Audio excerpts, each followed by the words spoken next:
Whoa, what was that about? I just realized I was muted. I was like, what is that? That's perfect. That's the good coughing, the way to make that intro in there. I feel like I'm gonna pee my pants. I don't know why this is You so probably funny. did. Okay, ready Oh, today. hey, what's up, Lynn? Hey, Sunny and Abe, what's going on? Sunny, Hey, Abe, and Chris, how you doing? Melissa. How you doing, Melissa?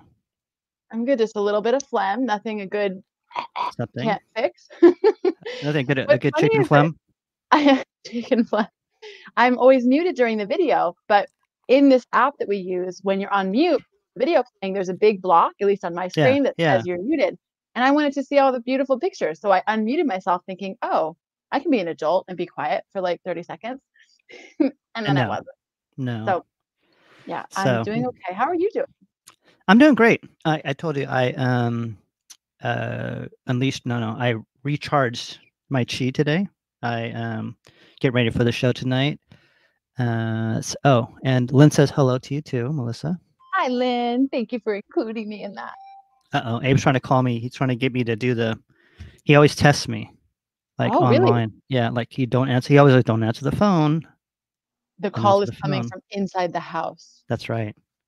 So, So wait, and I we want like to hear, how do you recharge your chi? qigong. By Yeah, doing how do you do qigong, that? doing Oh, by meditation. doing that. Yeah, bringing everything back into the stomach area right here with the little. Yeah. So, anyways, that's a long story of chi story. Um, but Okay, you we have to won't go there. recharge it sometime, right? And I'm glad, you know what? I'm glad. I'm starting to see like a lot of my friends who, were active in the, doing a lot of activist work lately, taking a step back and recharging themselves, and it's nice to see that because I could, it's just nice to see everybody out there, recharging themselves and getting some self-compassionate love inside themselves. So, Yeah. um, and So, yeah, how you doing?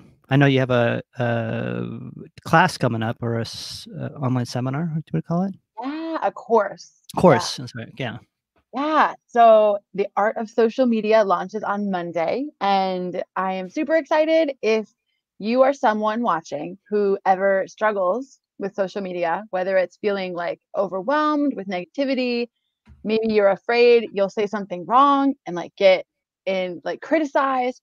Maybe you want to market your business or your art or yourself and you want to do something, but you have this fear of like looking stupid. Like, hi, I'm sitting online in a chicken suit. Let me show you the art of social media. That does not mean you have to wear a chicken suit, but what it does mean is that we're doing this 7-day course. It's like 5 or 10 minutes commitment every day. It's not huge. And I'm just walking you through the steps to start feeling more creative and free and healthy and conscious. And we spend a lot of our life online, especially with distancing. Like, why not use that time consciously like we do everything else, right, Ruben? Like, we bring mindfulness and consciousness to these intentional things like meditation or maybe eating, but we can be mindful online and it can change the way that we are affected by everything because the virtual world is the real world. I think I used to think it was just some like afterthought compartment. And no, like who you are online, how you show up or how you don't stems from who you are in real life, IRL, as the kids say. So if you're interested, if this sounds interesting, come join us. You have to Yeah. register this weekend because we start on Monday. And later on, we'll go through some of the points that you have for your course too. We have Oh, those for you. awesome. Yeah. Okay, cool. Hola, Omar. Hola. ¿Y cómo están todos allí en Sacramento? Mi nombre es Rubén Briceño Reveles y bienvenidos a Cali Cocktail Hour. Tonight, we're going to have a special guest, Mathew Sertich. I always pronounce his name wrong. But we know him from a while ago. He's from Sacramento, but he currently lives in LA. He's an LA-based singer-songwriter. And we decided to have a show about he has an EP coming out, so that's be great. He's going to perform some songs right now as we come along, and we decided to do. We have something in common, which was the loss. All three of us, the loss of our mothers, right? And we decided that this show would be about people that have brought special things into our lives that are no longer here, and also if we want to honor the people that are still here, because sometimes we never get to say we forget about everybody that here until after they're passed, and then we say, "Oh, what a great person." A lot of times that happens with with people. So Yeah. Anyway, so if you have anybody that that has brought you a lot of love or taught you some lessons and no longer here, friends, anything else, that's what the show hopefully is kind of about, in a broader term. So let's bring up Matt. So we have back here. He's in the green room. He's in the green room. We'll bring him up right now. Fancy. Oh, ooh, nice. He's got a nice hand. Hey, Matt. How's it going? How are you? All right. Okay, there you go. Thanks for having me, Ruben. Thanks for having me, Melissa. It's good to see you guys. Good to see you too, man. So I'm going to play a song for you. That's my mom. It's called Christy Lou. Hope you guys like it. I was taken back the time when I came into this life. We were young and we were free, living in a world of make-believe. One direction facing up, one decision filled our cup. As we stretched along the road, living life in full and solving new. And now I'm standing here alone, wondering where the time is gone. Yet this light that's in my heart came from all your love. And the words of Christy Lou, I'd do anything for you. 'Cause I'm alive today, and I'm in touch today. Hey, hey, it's Christy Lou. Milton Jones in the yard, playing gardens, making art. And Jody never skipped a beat, always leaning on his feet. It's all he knew. And now I'm waiting by the phone, hoping maybe you will call. You always want to say it'll be okay. In the words of Christy Lou, I'd do anything for you. 'Cause I'm alive today, and I'm in touch today. Hey, hey, it's Christy Lou. And I'm alive today, and I'm in touch today. Hey, hey, it's Christy Lou. Hey, hey, it's Christy Lou.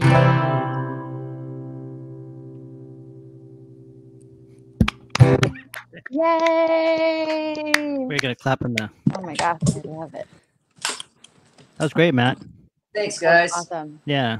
How are y'all doing? Good. How you doing? I'm good. Yeah. Would you give us a little context of the song and? Oh, well, yeah.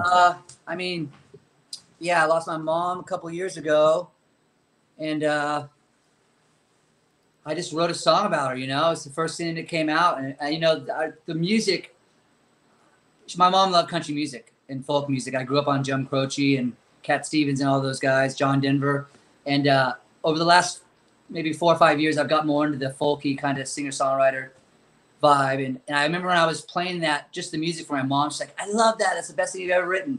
So when she passed away, I just started playing it, and the words came out, And it's basically just going back when I was a kid, taking back the time. It's just like a story, kind of like growing up, my mom and my dad, you know, and the "Hey You" part. My mom would always call on the phone, and go, "Hey you, you know, it's your mom, you know."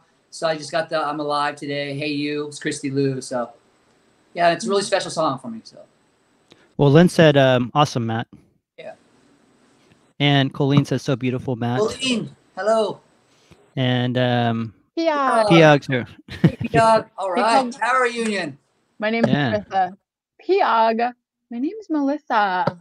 Hi, Piog. No, it's a I'll tell you later. It's a pronunciation. It's okay. I'll answer for that. Well, I have to say, when you were singing that, I just flashed back to Matt used to live. Hey, Joey. Nice to see you, Joey. Hi. I just flashed back to when we used to go to your shows because they were more in person, and it was just so peaceful and moving. I feel like you write with a lot of emotion, especially because I did know sort of what that song was about. So, yeah. Thank you. I appreciate it. Well, I'm sure your mom would be very delighted. I know she was always proud of you, but to hear that you took that song that she loved so much and then incorporated like things that were particular to you too, like "Hey You," I love that. Yeah. It's special. And I also too, I really resonated with the "I'm Alive Today." I almost sang it, but I'm not going to cheapen your song. We're trying to. That's an old lyric of this band, The Generals, I was in years ago. So I just took the lyric from it. Ruben probably remembers that, but another thing, she loved Alive, loved the song, so you just incorporate. But anyway, tell me what you were saying about why you about that lyric. I apologize. Well, I didn't actually know it was from The Generals, and I remember you in The Generals. That's actually the band you were in when I met you. Yeah. But I just like it because it made me think about that we're all alive today because of someone who is there in whatever capacity. Especially having a baby, it's like you realize just how helpless infants are. Like, we are not a species that could survive long without a caregiver.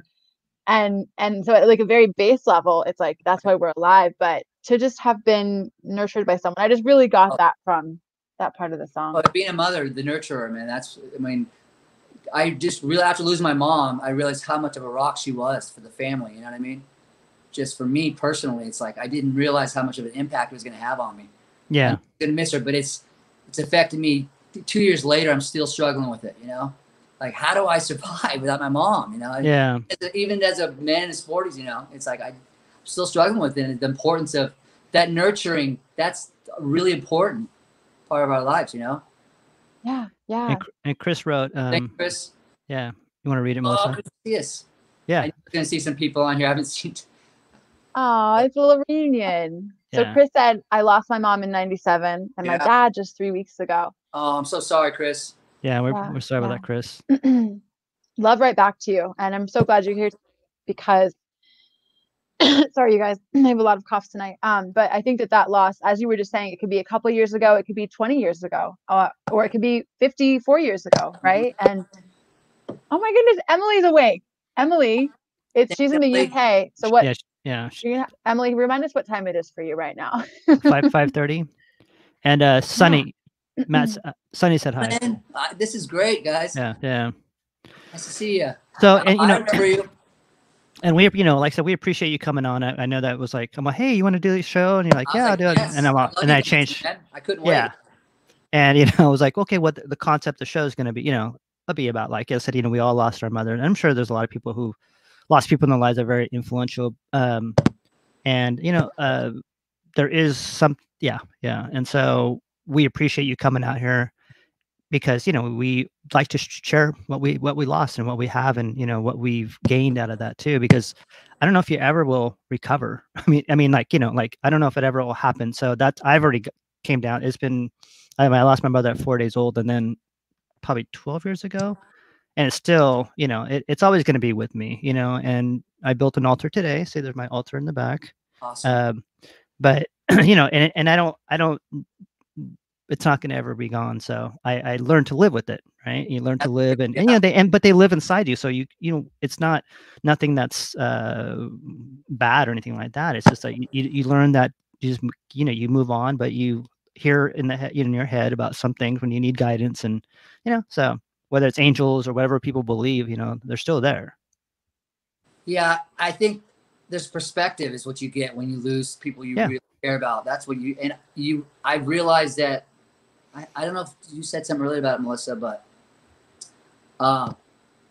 it's like when someone else goes through it, you cling to that. Like you want to help people. You know what I mean? Because you've been there. You know what I'm saying? And it's like, Yeah.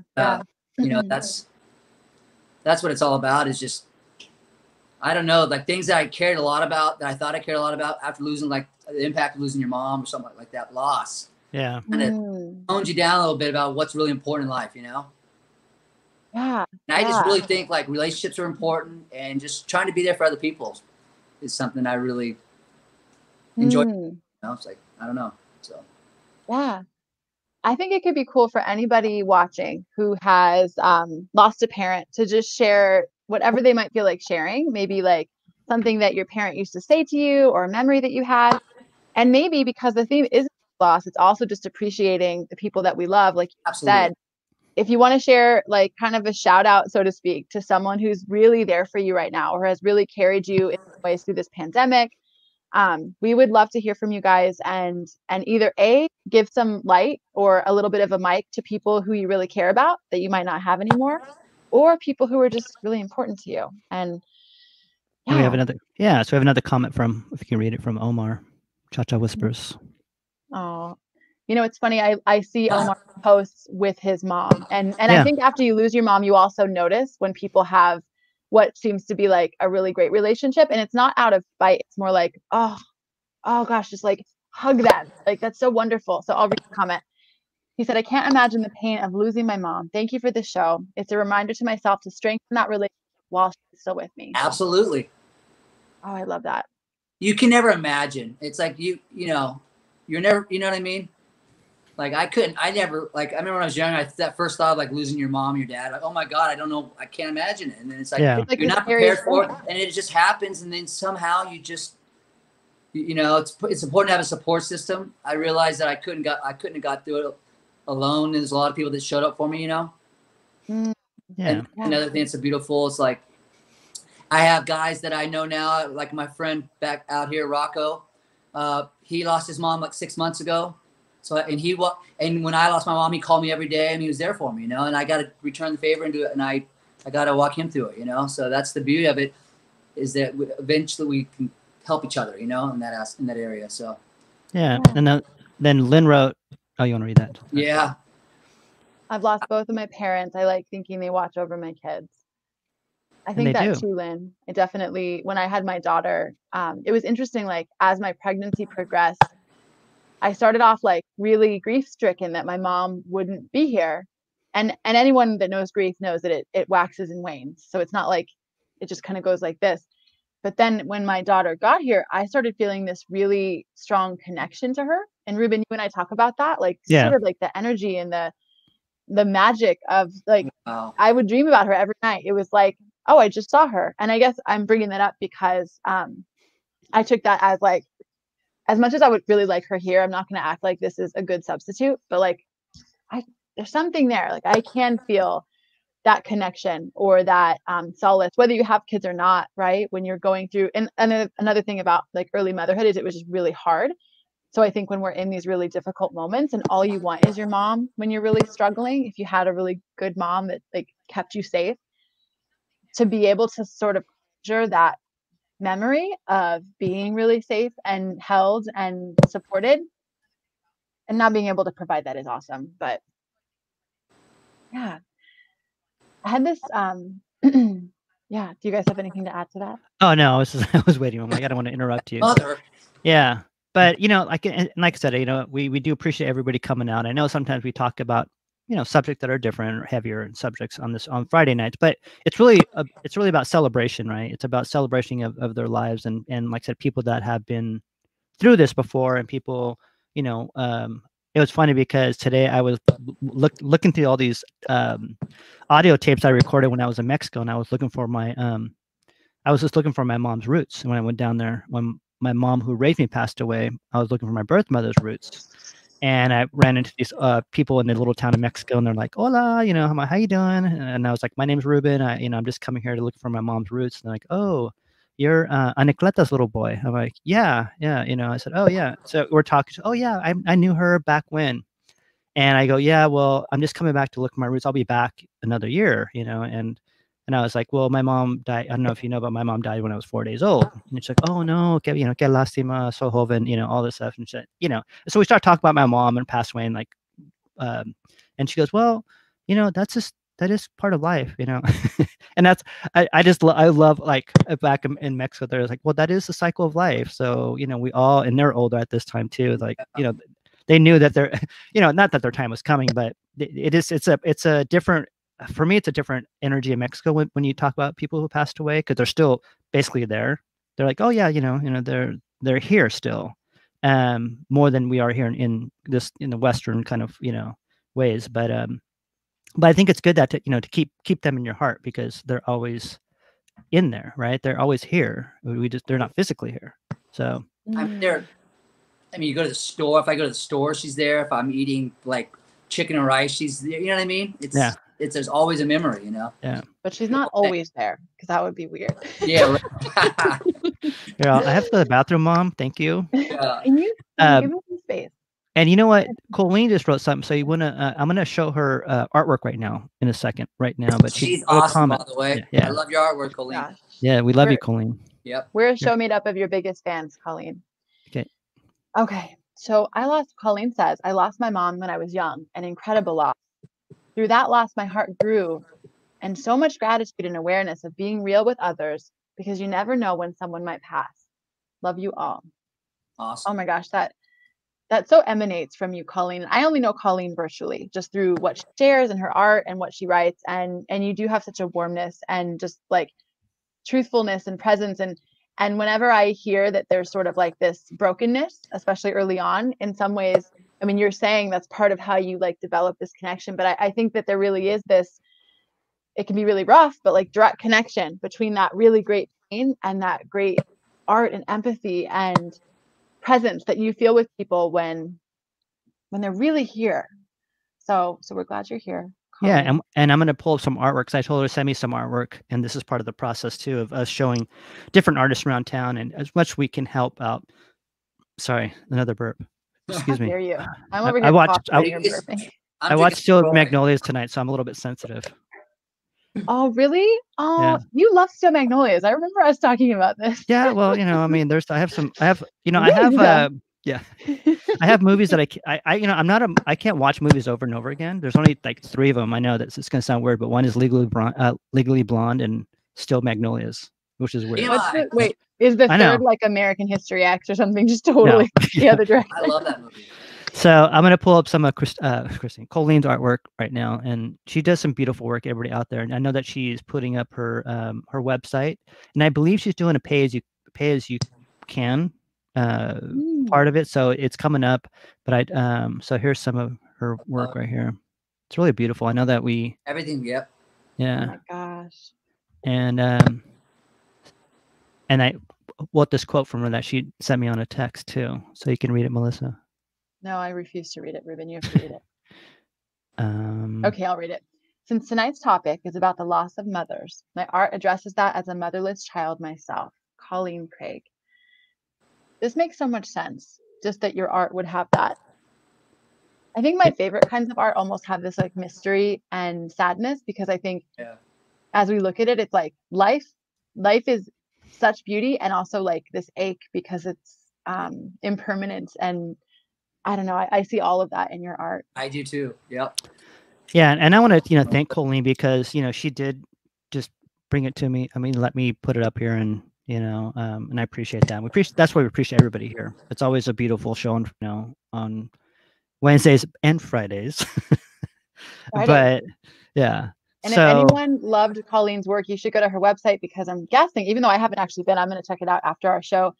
I see her art often online, and there's so much incredible work. And I think it would be really wonderful to go support a local artist, lift each other up. And and Colleen's always, making art, right? And she's always here on Fridays. Not all, well, 90% of the time she's here. And we love that she's here, and we love everybody. We really do. And if you're only coming for the night, and if you only come here just to show that we love you, that's good enough for us too, because we do. And she's gonna, let me give you one here. Thank you so much. I struggle every day. I can. So yeah, and and I think like art is a great way of therapy too, and expressing that too. So yeah. And how lucky are we, not that you're in pain, but that the transmutation, is that the right word? The transcendence of that becomes this really beautiful art that we can look at and relate to. And I just appreciate all of you guys as I'm talking to Ruben and Matt. It's like, whether it's music or art, it's like just something that can take what is a really difficult life and just make it like a little more beautiful. So we're grateful for that. Yeah. And and like you say about like people who passed away, people who who influence you or you really miss in a way that you don't even know. And one night I was sitting here, and I think it was my friend Marlo who put up a video of, it's like, hey, I miss this person. I was like, oh my God, I miss him so much. I mean, like, it was just it was on those synchronicities, right? But I'm like, okay, I'm gonna go look up and do a little. I did my piece, like art, like when I feel like I miss somebody, or I wish, I miss having conversations with Chi. I miss having this conversation. His wife worked at Tower too, and he'd come in and always sit on table 64 and on sidewalk, and we have just all the time. It was a beautiful discussion. So that's why I made this, because it just came over me one time, and I just my heart goes first, and then my mind gets obsessed about, I'm gonna make this. So I did make this piece because it's a photo. I think it's from a famous photographer, but it was me just like, I'm never gonna put this out, but I'm gonna I make it for myself, right? I'm like, I'm gonna make this for myself because it makes me feel good. It makes me remind me of this person and these conversations. So I did do this one right here, and the marigolds are from, I took a picture in Oaxaca during Dia de los Muertos. But when we say people that influence us, or people that have come into our lives and leave a mark, we don't know when that mark's going to come. We don't know when the person's going to come back to us, in a feeling that we've had for them, and I do miss you. And that's part of, the process too, is making artwork or making stuff that, helps you along the way, and helps, and I know my friends miss them. I won't get into that, but I do, and that's my thing. So that's a beautiful person, a really beautiful, poetic. His poetry's beautiful, his playing's beautiful, but overall, just a very beautiful, unique person that I've ever met. Yeah, kind. Yes, kind is the word. Guys, man. So we miss you, Chia. So we got some more comments here before I start developing a tier. Hola, ¿cómo estás? Yes, Christmas-iest. Well, yeah, we know. Everyone loves Chia. She was one of a kind, man. Yeah. So he was, and yeah. So anyways, so you want to go into the next song, Matt? Sure. Yeah, give us a little history behind it, like, you're a rock. Well, I was gonna play something else. This is how it always is with musicians, and just because of what we're going through tonight, and the pandemic, and just everything right now. This next one's called "You Carry the Weight of My World," and that's why I love you. And it's just about the people in our lives that lift us up and keep us going. Through tough times. Yeah. All right. I'll cover your transition right now. Sure. So because we, I have a lot of sponsors. We have a lot of sponsors. We're a multi-million-dollar show here, so we are. We're a bit too big for our britches. That's right. So, but thank you everybody for bridges.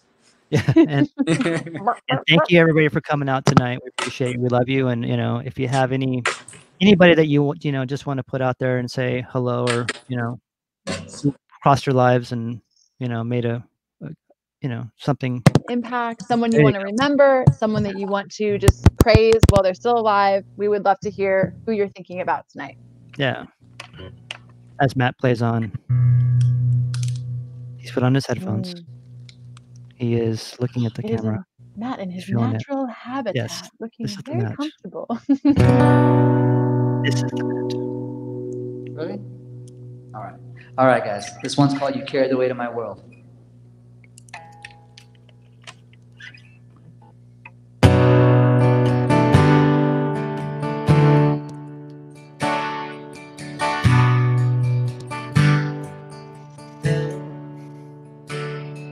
I don't know where to begin. And you are the reason for it. I thought I could do it alone. I guess I was wrong. I tend to get lost in this life, but that doesn't give me the right. When thoughts and words collide, it can't be denied. You carry the weight of my world. You carry the weight of my world. You carry the weight of my world. That's why I love you. That's why I love you.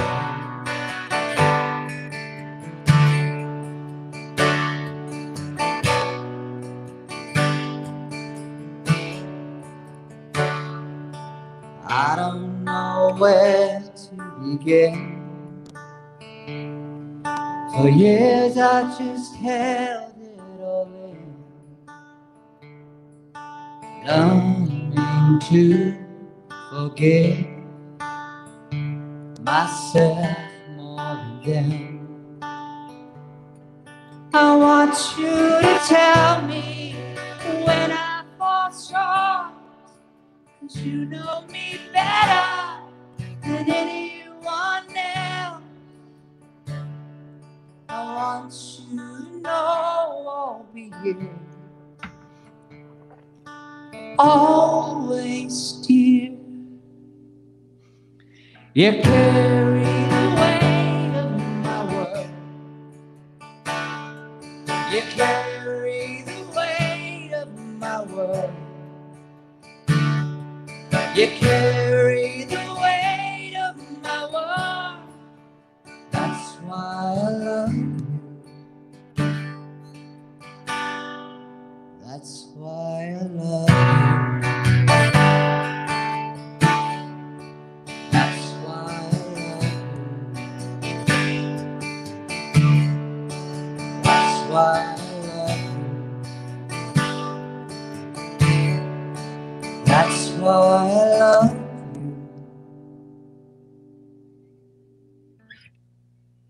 Oh, thank you. Sorry. That was amazing. Thanks, guys. And the fans were wild. Yeah. I have to say, while we were listening to that, I got kind of sad, and not in just the like mood of the song kind of way, but I don't often like really miss, I feel bad saying this, but like I've been not missing being out as much as other people. But in that moment, I remembered what it felt like to sit in like a live venue with people that you love and hear music and like Right. share that energy. And I really missed it. It was like very real to me. And I think that part of this is like a survival thing for lots of us, that if we let ourselves live there, it's just like too hard. But for one, the song was just gorgeous. And also I remember sitting and listening and just how wonderful that is. And it's also why, Ruben, I'm glad that we do this, because what a cool alternative. Like, I'm really glad we get to, you know, share a Friday night and drink our drinks and hear music. And I don't know, it's like the Stuff. ache of it, of the beauty of it. And also like, oh yeah, it was really cool when we had a different world. Yeah. It feels like a lot longer than 5 months ago, doesn't it? It feels like I don't even remember what it was like to actually just, I don't know, man. It's crazy not times. think about Crazy it. times right now. I saw this meme where Thank someone, you. What was that? I was feeling the same thing. Ah, Margelle, I'm assuming she's talking about feeling like missing how it feels to listen to live music. Yeah. And I saw this, someone said something like, isn't it crazy how a year ago we would like eat cake after someone blew on it? Like at a birthday party, someone blows out the candle and then we eat a piece, and it's like little moments that we didn't think about because it was like, oh, that's what we do on birthdays. And now we're like, where are your gloves? Where's your mask? You never know, they'll come back. It'll be years before that comes back. Right? And obviously some people are still doing that. It's like I'm seeing videos all the time of people just living normal life. So I know this isn't the same experience for everyone, but either way, the world has changed. It's like yeah. And but yeah, and thanks for, like I said, thanks for coming on and playing. It's beautiful. Oh, I love you guys, man. Thanks for having me. Yeah. And we do appreciate everybody for always coming on Friday. And it's funny because I heard this this report on NPR, and they talked about meeting that one person, that one person you're sitting next to the bus or next to the plane. You talk to that one person, but you never know what kind of connection you can make with one person, right? And you may change your life or they may change your life because of this one connection that you have. And I think this is what the show is about. It's like, if we can make one connection, or we can make one person happy for an hour, or make a difference, or just forget for an hour, and then that's what we want. That's what we like, we like doing this because, it's not about like having 10,000 people. I mean, it would be nice, right? Because then I'll be like, hey, I'll be back, because then I'll have like backstage and I'll have like all this stuff. Anyways. Yeah, but then we're gonna have like 1,000 people we need to block too. I've just been finding so many issues recently. When you get more visible, it's like more. We had some blocks here too. Yeah, but but like I said, this show started from the heart, and and it'll end with the heart. So, does that make sense? Yeah, quote that right there. You're talking to me.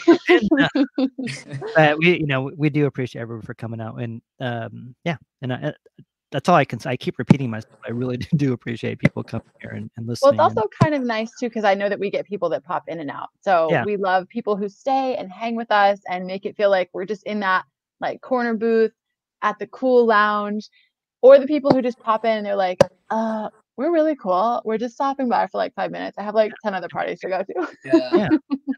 There's a lot of pop-ins. So that's good. It's like we see, and we get people from all over. Yeah, I'm out of here, Matt. I'm out of here. Everyone wants you. So I'm gonna, Musa, we talked about your chorus right here before too long. Let me see if this is the one. Yes. And can you explain what? So you're doing a social media one, just like talk about blocking people.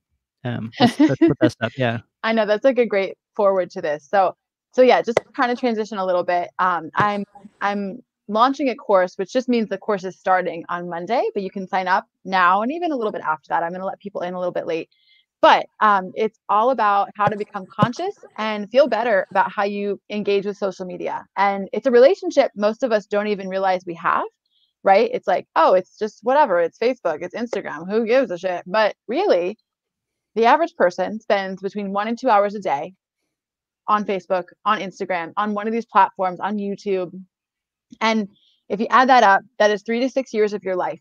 And that can sound really scary if it's like, oh God, the person I used to be thought of technology as evil, and the screen was just draining my life force. And what am I doing? I should, learning or bettering myself or actually connecting.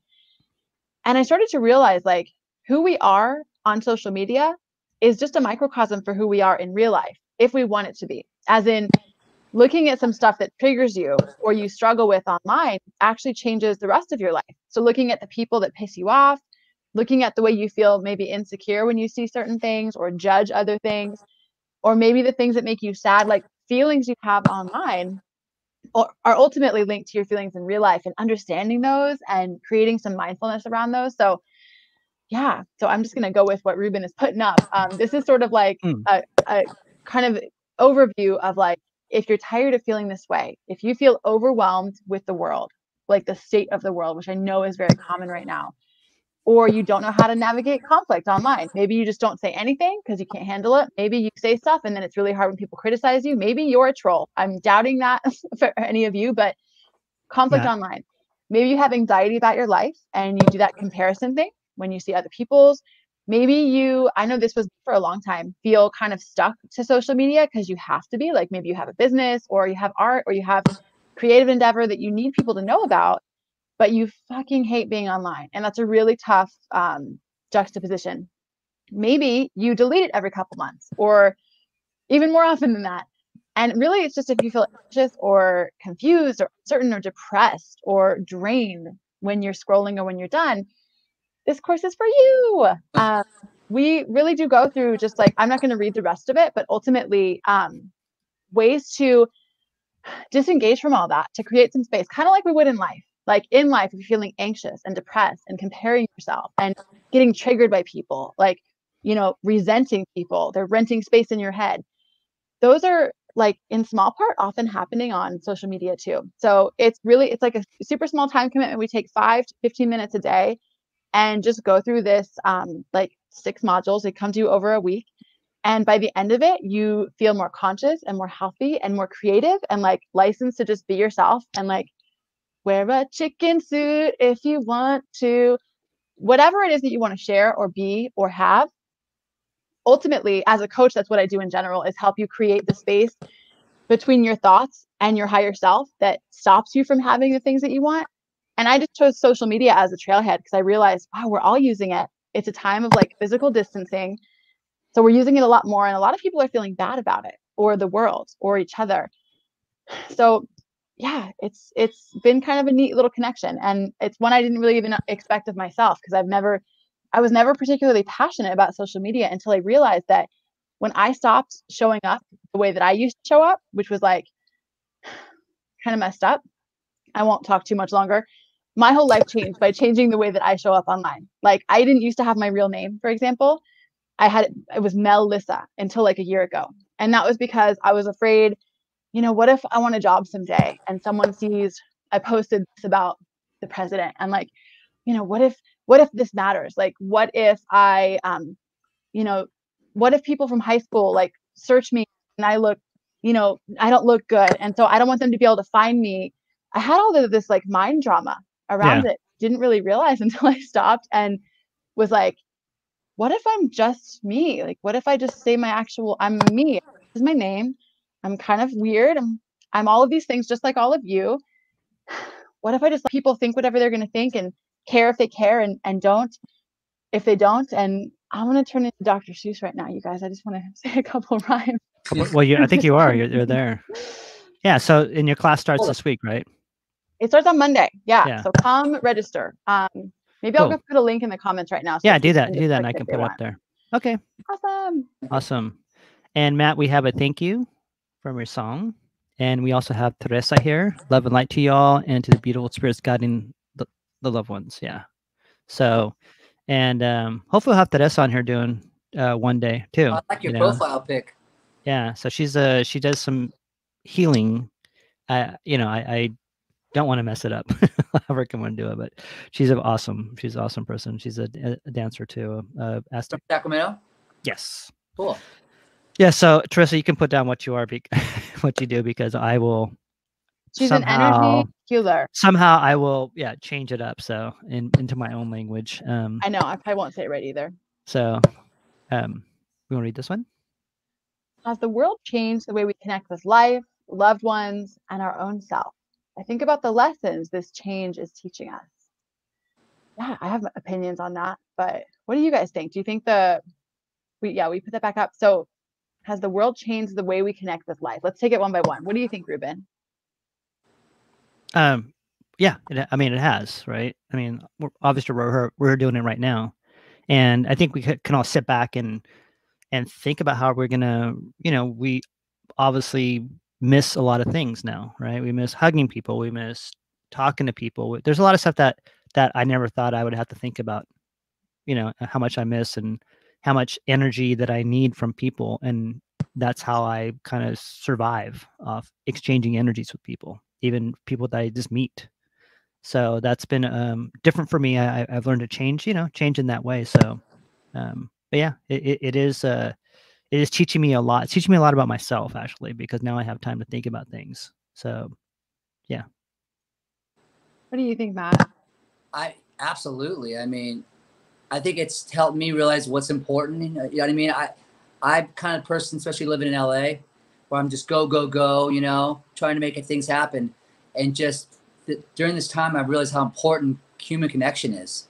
Mm-hmm. I mean, I haven't seen my brother in almost a year, just certain things that I miss now. I mean, I want to go camping. I want to go hang out with people and go swimming at the river. And I just want to do that simple stuff that I yearn for that now, and also like Ruben was saying, learning to be with myself. I mean, I've been single and I live in a studio apartment. You heard that, ladies out there? Yeah. Is that a plug? A little tough right now in LA, but I've really been with myself throughout this whole thing, It kind of like losing my mom. I had to learn how to get through that alone.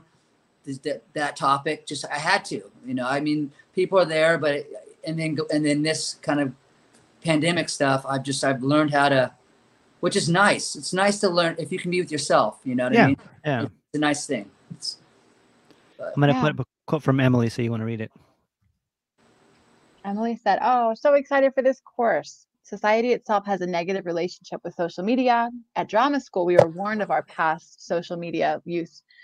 Oh, social media selves ruining our future, and showing up positive and thankful every day is exhausting.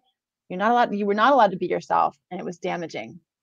Oh my gosh. I'm so grateful that not had that experience, but yeah, that this can be kind of a different one, because I think we were all sort of taught that we need to in different ways, whether it's on social media or not. Like, for example, as someone who is sober, that means I used to be a drug addict, and I think I was sort of conditioned by a lot of things, not any one person, but just to be like, don't tell people that. Like, keep that to yourself.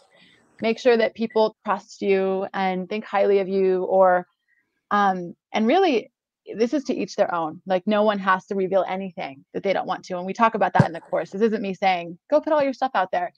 It's really just asking, like, well, why don't I? Is it fear? Is it shame? Is it just genuine, like, wanting to keep this to myself? That's okay. But yeah, so Emily, I hope that we can unlearn. It's a lot of unlearning. And yeah, what do you guys think as far as, like, things that we're kind of conditioned? It's interesting. I feel like we grow up in a world that's like, be yourself, be yourself.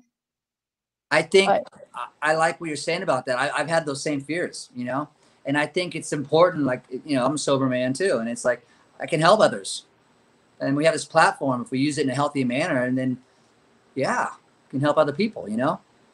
I mean, that list that you put on your course. I mean, I felt every one of those. I'm like, yes, yes, yes, yes. And I'm one of those too that says social media is, damaging the world. But like you said, if you can do it in the right light, it can be very helpful to. Yeah, I'm a big fan of, like, in any situation, asking, that phrase, don't throw the baby out with the bathwater, where if there's some good, like, don't throw it all away. And I like to ask, okay, so where is the baby and where is the bathwater situation? And it's different for all of us. That's why it's not like a one size fits all. It isn't like you have to love social media. I think at first I did call it How to Love Social Media. And then I was like, that isn't even genuine for me, because I don't always love it.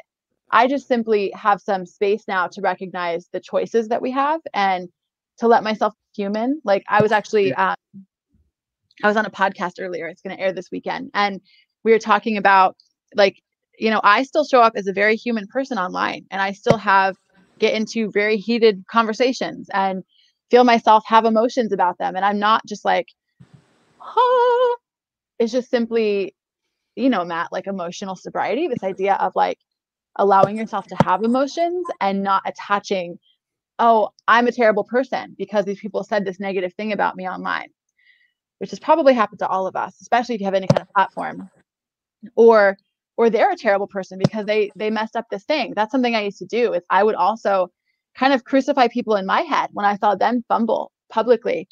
And it's like, that's not fair either. Yeah, right. Because then I'm sitting back not taking any risk, and I'm full of fear. You know what I mean? I mean, you put yourself out there like that, you're gonna get criticism. It's gonna happen. It's gonna happen. So, and then I'm gonna sit back and not do anything but judge others, and that's not cool either.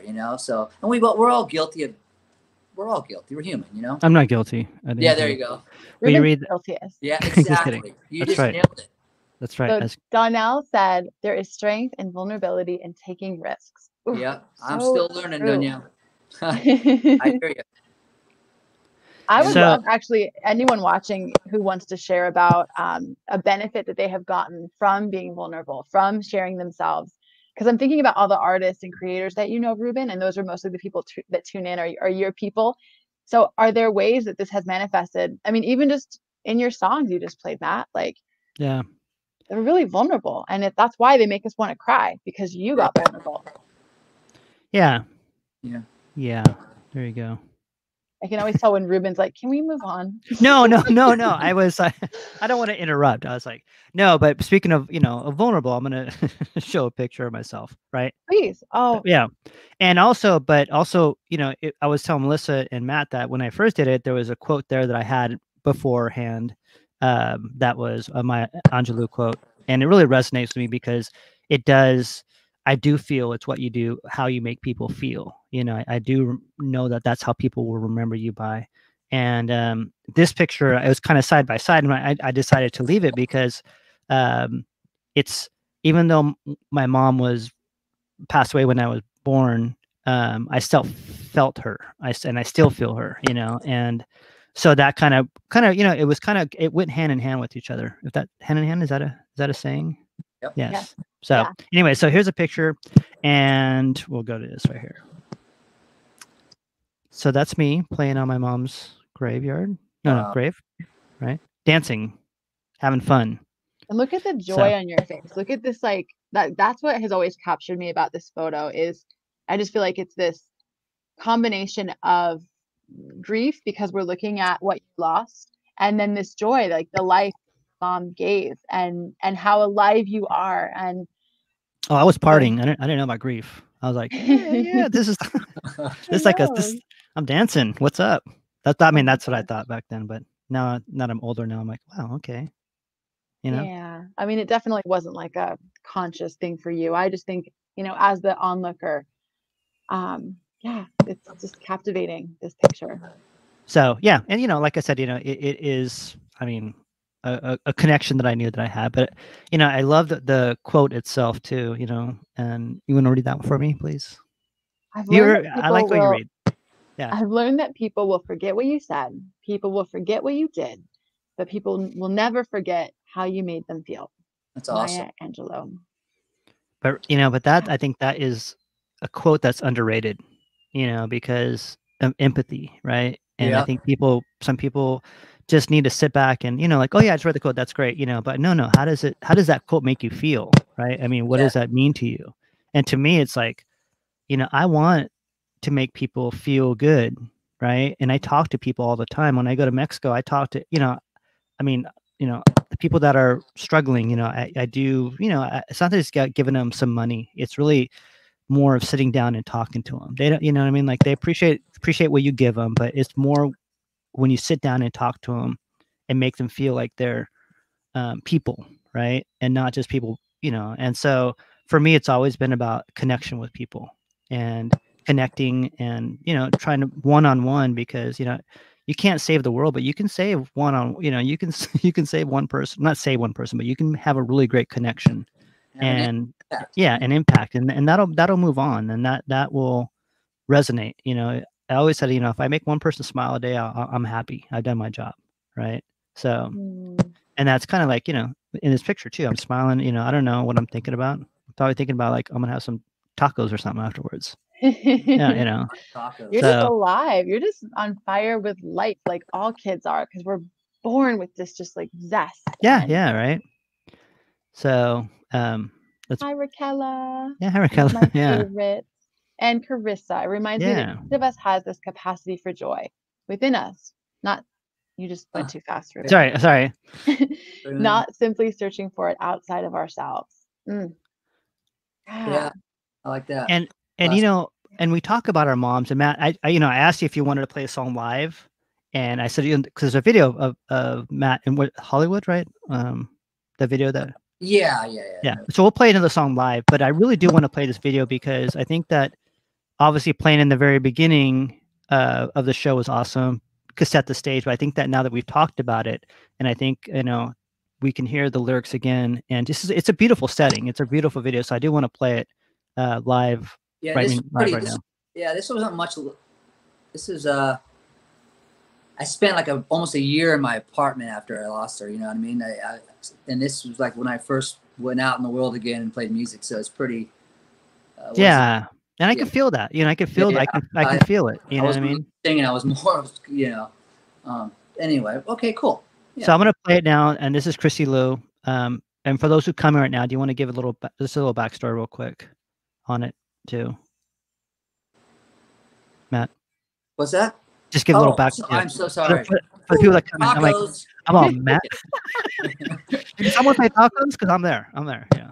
So yeah, this song's called Christy Lou. It's basically just about my childhood growing up. And my mom always had all these little sayings, and one of them was "Hey you," you know. So the chorus, "Hey you," it's Christy Lou, and that was her nickname, Christy Lou. Her best friend Judy gave it to her. Also, my dad's in there, and the song's real special to me. So it's coming out in a couple of weeks on all platforms. I'm really excited. I just recorded this. It's going to be the first single I put out in a while, along with a really cool video. So yeah, let's do it. All right. Uh-oh. There's something going on. Hold on one second. Give me a second here to redo. I know. And the intro is pretty long too, if you want to. No. That's the cool part. So I'm excited. Okay. To I'm hear back. this. I know what's happening. We've been here. This is the beauty of experience. We've had this. There you go. It's like we're watching yourself, Matt. Everybody's just Matt. Matt watching Matt. Just watch Matt. Yeah.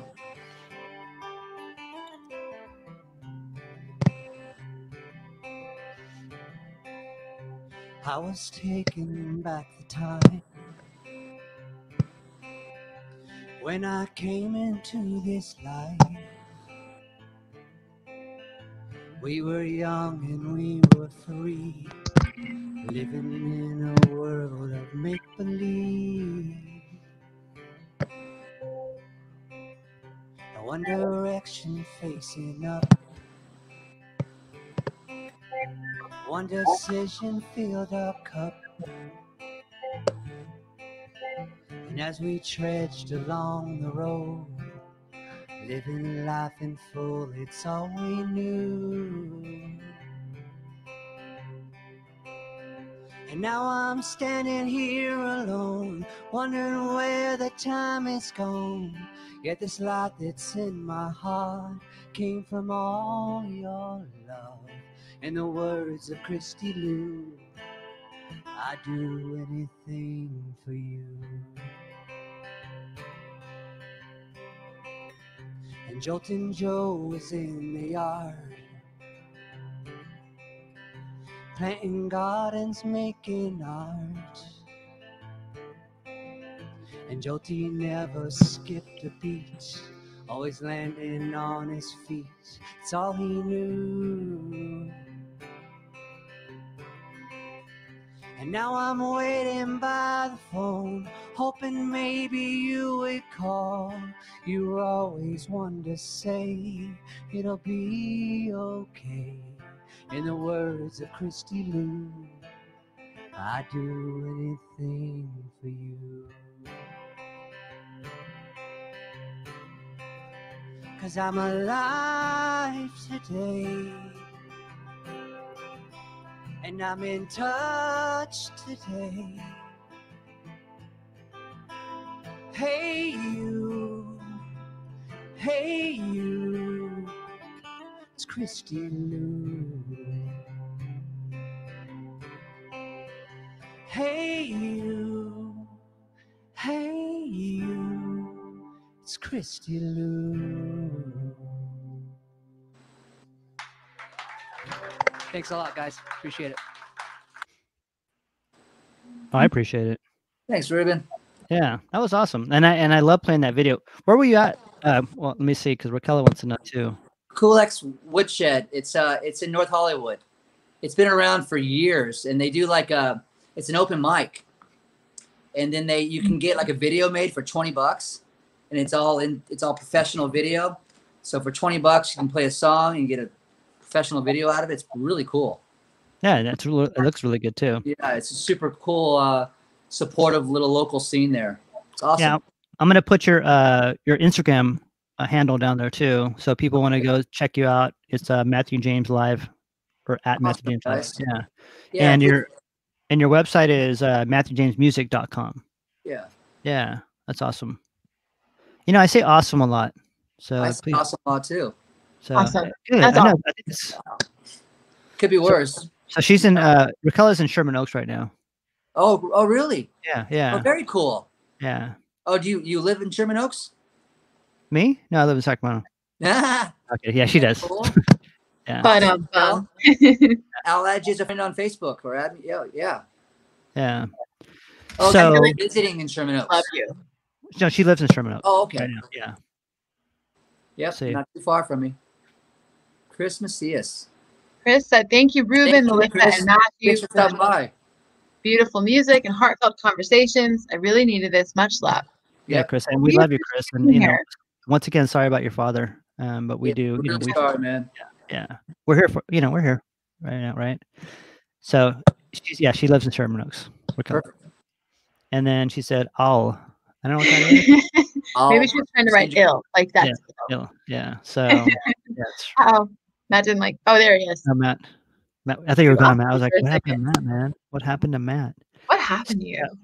I'm here. So Matt, any musicians in your life that have passed that have you know, given you, you know, like Inspiration or yeah. Thank you. I was like giving you life. I'm like, that's not the word I was that's using. good too. Well, you know, you were talking about She earlier. He was a Yeah. big impact. He had a big impact on my life just as a person, you know? Are you Yeah. talking about like the Cranberries, Dolores? That hurt me. That was a big one for me. The Cranberries were a big influence for me growing up. That was I remember just a little quick story about the Cranberries. I was so in love with Dolores. One of my first bands, I made a demo tape, and I thought, you know, when the Cranberries were supposed to play here in the 90s, I was gonna throw this demo tape on stage to her, you know, and she would get it and listen to it. And they didn't make, and it's like throwing your underwear, only it's a demo. I mean, I listened to No Need to Argue every day in high school for like a year, you know, every single day. But and I had a crush on this girl in high school that kind of looked like Dolores. Anyway, so they canceled the show. They canceled the show at the last minute, and it broke my heart, you know. And then this like couple years ago, they were going to do a tour again. Yeah. And then she canceled it at the very last minute again. We had our tickets, so and then she passed away shortly after that. Oh man, Yeah. that is rough. And Omar said, "Ugh." He loves Dolores, absolutely. Yeah. Saying ugh. Oh. That's the written Oh. from it. Yeah. Oh, I love Dolores. Yeah. What about you, Ruben? So Donnell said the memory of my best friend's memorial came up today. The show was an encouragement. Thank you. Yeah, we appreciate Oh, you. that's good. Yeah, we appreciate you coming Are you out. in Sacramento too? Yes. Yeah. Yeah. We're thinking So- of your best friends, and I just love whenever we create space for the good and also the past, because it isn't something we get to talk about a lot. And if we do, sometimes it's like all dark and sad, and really like there's a lot of lightness about the people that are gone from our lives, or music, or ways that they affected us in really like great ways. And Yeah, mine would have to be Prince. Oh, You know, but you know, it is actually, you know, there's one belief of mine that you have so much energy that you can give. You have so much chi in your body that you can give, right? And these people who, you know, like these that emote so much energy, right? They emote so much, you know, that their human bodies can only take so much. And he was one of them. Like the guy played so much music and recorded so many songs. It was crazy. It was like, right. And the first time, you know, I touched him one time at Harlow's, and I met him at Tower one time, you know, when he came in, and he was a beacon of light. I mean, the guy was like just floating around, and you know what I mean? Like I didn't say, the one thing I did regret though, I did regret not telling him he was my favorite musician of all time. Like I was like, but I'm a person that gives everybody space. I'm like, oh my God, you know, like, yeah. So I ended up doing that to Daniel Ash of Love and Rock, Bauhaus and Love and Rockets. And I went backstage one time and I met Daniel Ash, and I said, you know, I want to tell you something, because I was not able to ever tell Prince this. I said, you were second favorite guitar player in the world, right? You're not Forever. him, but you're my second favorite. No, I didn't say that to him. I said, I did say, look, I wish I would have said this because it's a regret that I had. I go, but I want to tell you because you influenced my life in my goth years, right? I was like, you were there, you were the goth. The Bauhaus was the goth band, right? I was like, I never thought I'd ever meet them, let alone have a cigarette with them and talk to them. And so I was able to tell that to him. He was like, thank you so much. I was like, yeah, thank you, for playing and being inspirational. Let me wear lipstick and be a friggin' freak, Right. a Mexican freak. I'm like, there was not a Mexican goth back there. So I was like, yeah, but then again, that's another story for later.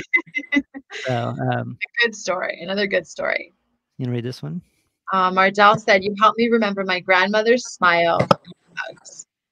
Yeah. Okay, I just want to stop with that one for a second because Mardell, you just made me think about, I think when we lose someone, especially someone that really mattered, like was really high up on our relationship anthill, like very top, that there maybe was this moment of, let me just like not say this well at all. What I'm trying to say is recently I've been remembering being on my mom's bed as a kid, and it was like the 80s. So there was just like these pastel, I don't know, like 80s stripes. And it was like this tiny little apartment in Del Paso Heights where we lived. But I remember feeling really safe. And it was just like a very innocuous moment. Like I think she was making the bed and I was like, ooh, make me into the bed or something like a kid would do. But I bring that up because I think when we can conjure that safety or that connection, Yeah. and this could be with that person, this could be like talking about your grandmother's smile and hugs, like that sort of moment, or even with music, right? Like that. Yeah. I think what I'm saying is those moments actually get me through when I'm really struggling, which I had a really rough week. I will still go to that moment and just kind of sit in it in my heart space, I guess you could say. And to me, that's kind of the magic of life and death, is that I can still do that. And like, I'm not enveloped in my mom's hug, but it's like being able to go to that memory. Yeah. Right. Do you know what I mean? It can sort of like provide this comfort that is otherworldly and not necessarily explainable. I feel like I'm not articulating it well, but I feel it. So I'm grateful for that. No, it is. It's true. Like I said, I guarantee if we closed our eyes right now, we would be able to feel the presence of them, right? I think presence of our grandmothers or our mothers are, people that really had an impact in life because they're not gone. They're within us, right? They're with us all the time. We just call them when we need them, right? Or when we have that quiet time where like we smell something that reminds me of us of them, right? Or a song or anything that's like a stimulant that we do. Walter Mercado was one of them for me. It was like, and I know that it's for a lot of Mexicans, Latin people, because their grandmas watched them. And so you'd come back home and then, all of a sudden you hear this guy who's, doing astrology and all this, like just, it would always be on. So things remind you of certain people. Like I said, smells. Like I can tell you one thing for myself and how I know why I stay up late at nighttime. And I know that this is because I used to visit my mom. I had to come back to my dad, which wasn't a good thing, but I would go visit my mom during the summer times. And I remember staying up all night long because I didn't want the day to be over with, because I only had 3 months with her out of the year, or 2 months. Yeah, 3 months.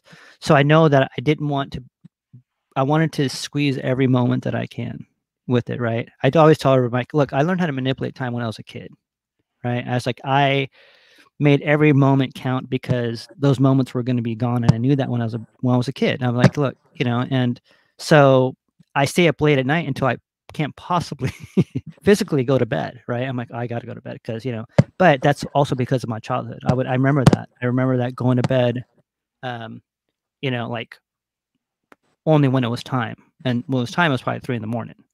So, and I things like that we remember. I think about, grandma smelling tortillas when they make tamales at night, Christmas time. I remember I'd curl up in a little ball, they'd make tortillas and I'd listen to what they're, or tamales and listen to what they were saying. So there's a lot of things that we remember that I think we can. So, Yeah. see, I Our can dad still, said, I can still feel her warmth and the way she made me feel so loved. And I feel like this is like the magic that we're like stumbling around with our words, but yeah, yeah, that, we miss these people and their physical presence, or even this time. Because Matt, when you were singing your first song, and then you kind of talked about how it was like hearkening back to being a kid and just being like kind of enveloped in the safety of your mother. And so we'll miss that, whatever that was for us, like that innocence or that phase or that person. And I think the magic is that we can still feel it, right? Like it's a yeah, feeling we're after. It's not the actual circumstance. And I'm not saying it's not the person. I would love to actually hug my mom, but it's like that to me is how we live on. And it's like so obvious and so on the nose, but it's like that. I don't know. It's really beautiful. Yeah. So Matt, we're all like emoting, right? So, and we like to thank everybody for sticking out with us and coming to Cali Cocktail Hour, Feelings Friday. Is it me clicking? Is it Yeah. me?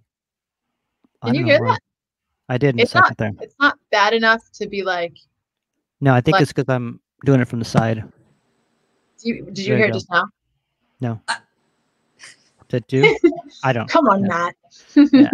So, and we appreciate everybody coming out and, and letting their feelings out. And, what I want to do probably sooner to the Day of the Dead to, or Dia de los Muertos, is to, get together, maybe do a virtual get together of, of memories and altars that, we built for, and we do build these altars for people who have passed away. And there's always like they're around there. So sooner or later we'll do it. Sorry, I'm not clicking, drive me nuts. So Love that let's, idea. yes, it'll flesh itself out, but I know that I'm not going to Oaxaca this year. So I have to be here. I mean, I have to be here, but I'm going to be here. I'm going to miss it. You go every But year? yeah. So I have my community down there, and they're like, "Are you coming?" I'm like, "I can't. It's COVID. COVID's bad over there too. It's really bad over there actually." So, but anyways, I've only been here twice in the last, I think 5 years. No, 6 years, 7 years.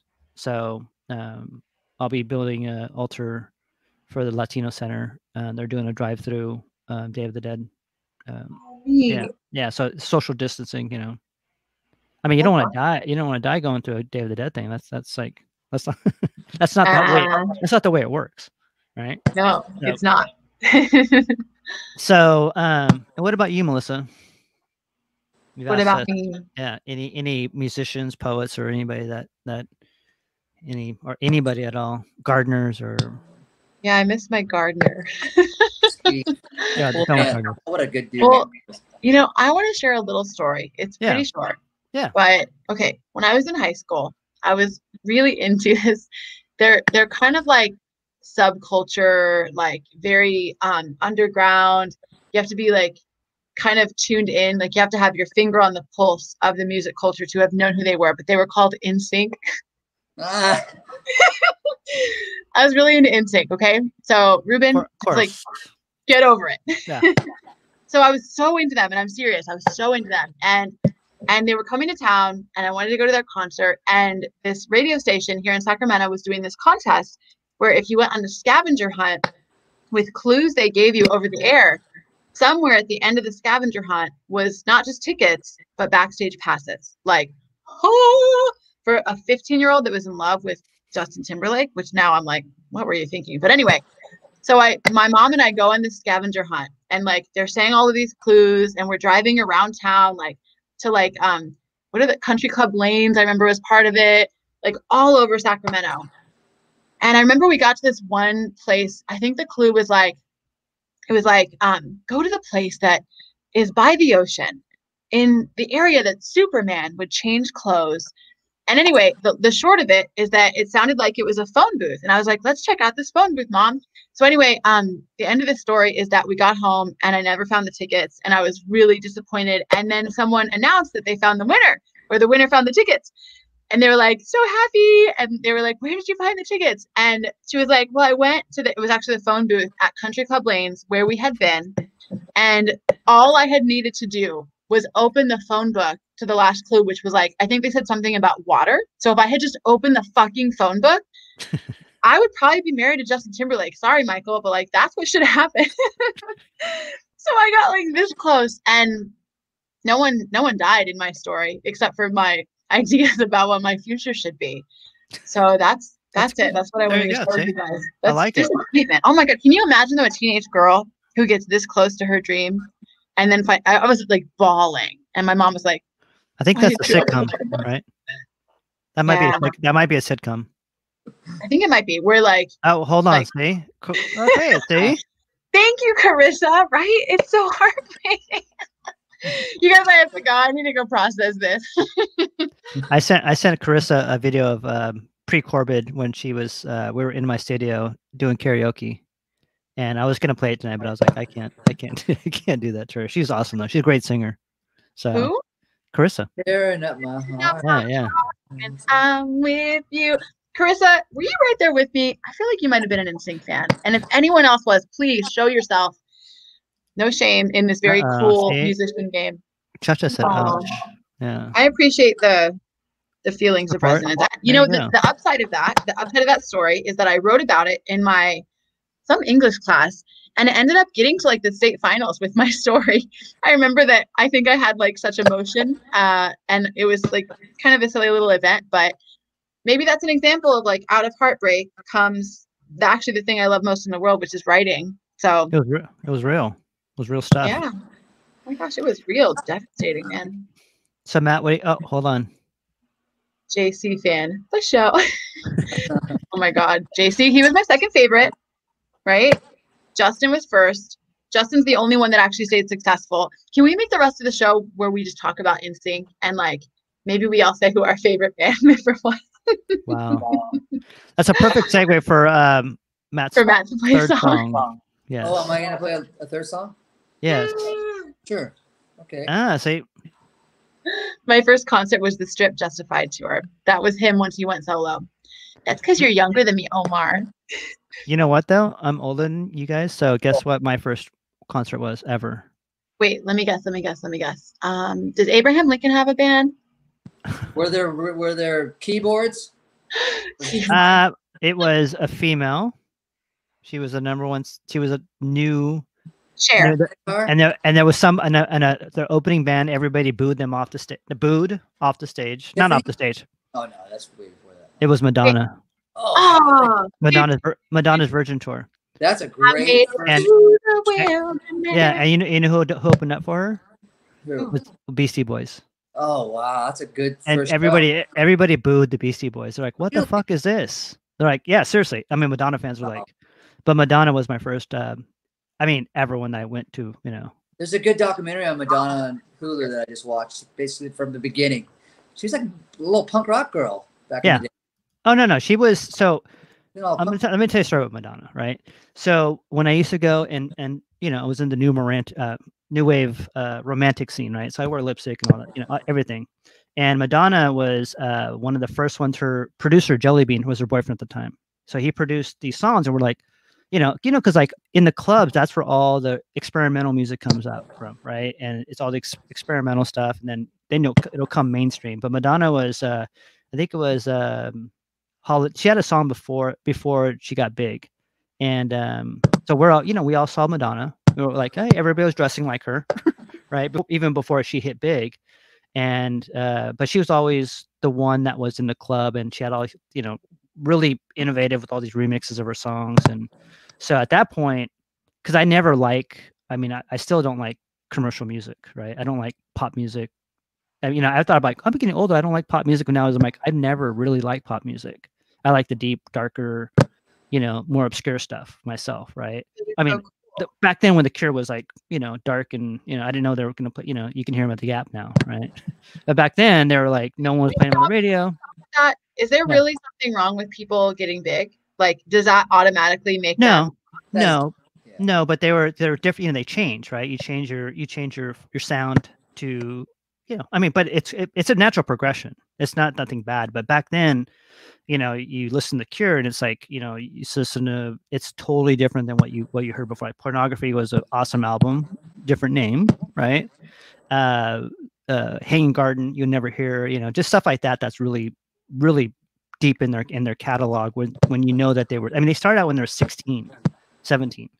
I mean, they had a long career, so they deserved everything they get, And just like, when people talk about Madonna, like Madonna hustled her ass to get to that, Yep. And so everybody knows, even back then, for a woman to do that, and she was just like, she tore everybody up. So she had all respect for everybody because she was one person that didn't care, and she did, and that's why I think everybody back in the underground scene liked her a lot. She got big. She only had like 2 underground songs that were huge, and then by that time she just went huge.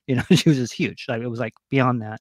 So, but yeah. So anyways, that's I don't want to brag or like name drop right now, but one of Madonna's assistants follows me on Instagram, and when I get like 2 likes a post, and she's maybe one of them sometimes. So just so you know.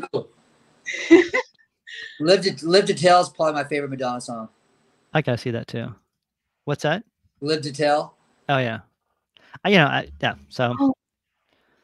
We used to love that. I know that. Live to tell the secrets. So I guess one Friday is going to be a karaoke night. So, that, Matt, you want to play your song now? Okay, yeah, sure. I'll play. I'll wake my neighbors here. This used to be my playground. This is from A League of Their Own. By the way, Ruben, is A League of Their Own in the Madonna cover? Is that cool, you guys? I happen to have one in my back pocket right now. Yeah. And thank you, everybody, for coming out to Cali Cocktail Hour. We appreciate everybody out there. We're so glad you're here. Throw out your favorite Madonna song, and also maybe show Maddie some love. My glasses? They're on your face, Matt. Have you seen my keys? Matt. My wallet. I can't find my wallet. Damn it. Matt, you're not going anywhere, Matt. That's so 2020 April. You know what I mean? Right. That's still when we were driving places. Yeah. Life has changed. No, my dad lost his glasses. It was wall, everything. Anyway, yeah. So I make a joke of it. All right. So this song, hold on. Let's see. So I do have a record out. It's called A Matter of Time. Came out a couple years ago. You can find it on Spotify, iTunes, Bandcamp, and this is the title track. It's called Matter of Time.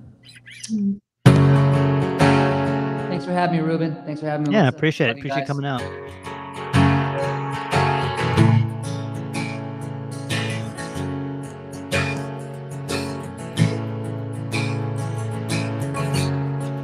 Maybe I'm crazy,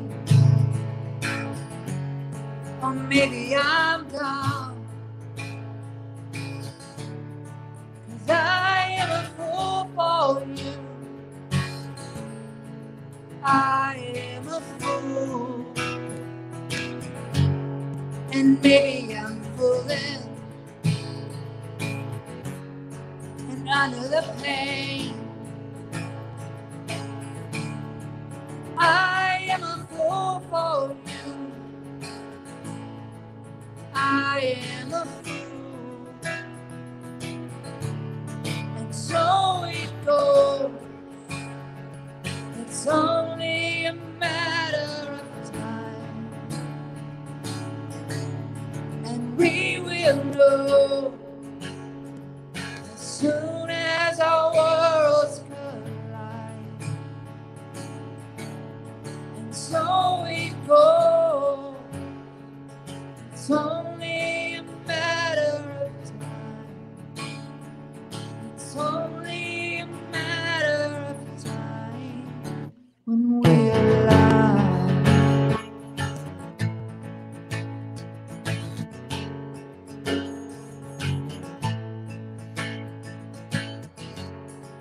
Maybe I'm foolish, or maybe I'm dumb, 'cause I am a fool for you. I am a fool, and maybe I'm selfish, or maybe I'm scared, I am a fool for you.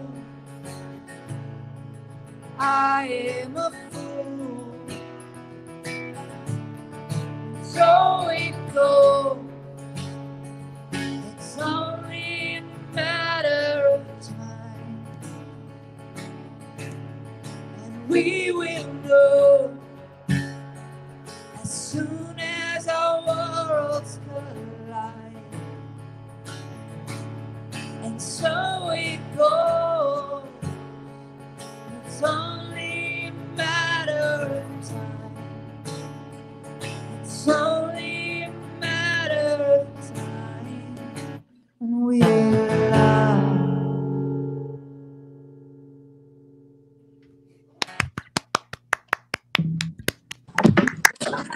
I love it. Matt, you have to come back and be on our show every week Thank you now. guys so much. So back, yeah. I So, know. Seriously. so thank you, Awesome. Matt, for coming on tonight. That Got it. was Thanks for awesome. having I'm me, trying guys. I had such I'm a trying to good time. slow I'm trying to Love you slow guys. down my voice. You know, like I know I speak fast, so I'm trying to slow down. Let No, everybody, you don't. people have been My saying it. nickname when I was a kid was Jagus Have a Rip. That's because I talk so fast. You know, like when kids go, You do talk fast, actually, yeah. So this guy called me Jagus Have a Rip. That was my nickname. Wait, what is that? Was that something you were trying to say like really fast? Yeah, exactly. I talk so fast. Call me Jagus. Jagus Rip. Jagus Have a Rip. Thanks, I man. wish, Matt, I wish I Appreciate could go back in time and meet you as a kid. Oh God, You don't want that. I'm That kind is of not the same. first time I've Pretty had much the that thought. same. I'm pretty much the same dude. Oh my gosh. Yeah. I would love to meet all of you as children. And you know what? Since we maybe can't do that, just keep creating, keep sharing your art and your innocence, because I think that's what art is like the transmission of the purest. The word And part, yeah, the word part is I'm wearing diapers right now. So you know what, Ruben? That's actually very economical. You said just you're in wearing case, diapers you know right what now? happened. Yeah, well, because so I don't have to. I can. I'm not wearing any pants. I'm actually space pants. So Matt's not wearing any pants, you're wearing a diaper, I'm wearing a chicken suit, and you Yeah. guys, we are your life models for the night. And we like. You know thank what I every- remember? yeah. Oh, go ahead. Do you guys remember when that astronaut wanted Space to pa- kill her husband? Space pants. That's what I'm wearing. Space pants. You know, That's for Ruben, sure. if you could focus for just 1 second. This is not about your pants for once. No. This is about a story in the news like Yeah. maybe 10 years ago. Mm-hmm. Are we talking about the same thing? Yeah, she wore space pants, so she didn't have to poop. It Okay, out. we are talking about the same thing. That's what I'm wearing right now. That's what I said. I'm wearing space pants. Well, let me finish it for anyone who didn't see that story. She wanted to murder her ex-husband and his new wife or something like that. A very reasonable thing. And she wanted to drive across the country and not have to stop. So she wore a diaper and apparently space pants. And while I don't agree with that kind of action, I was always impressed at her tenacity to be like, I'm not stopping. And I actually looked this up. Adult diapers are in higher demand now because think about with everything closed, if you're out, you can't use the bathroom or you don't want to because it's not sanitary. So actually that's our last sponsor. Ruben, can you share the link? Omar said minus the dancers. Minus the diapers. All I wear is diapers and a mask. That's Yeah, all I you know, wear. they're more stylish now, Omar. They're really. I have the thongs on, the thong version. There's a thong diaper. I Yeah. don't know exactly what that does. As someone who changes a lot of diapers, Yeah, right? What's that gonna do? So, anyways, I love the journey that know, this show has I- taken. Don't say weird shit. This is Remember usually what happens. So yeah, I said from deep to Yeah. humor, right? Diapers. Because we have to laugh, right? We have to laugh. from deep to diapers with Ruben, Melissa, and Matt. Yes. So, yes. Awesome. So we are going to end the show with the video, and it'll probably be taken off. Oh, hold on a second. Determination. See? Diapers, deepness, and determination. Yeah. They're So anyways, depth. I think depth is what I was trying to say here. yeah. And so we'd like to thank everybody for coming out. We're going to play a video. It's 6 minutes long, but it is one video that was actually, I don't know, Matt, you've probably seen it. It was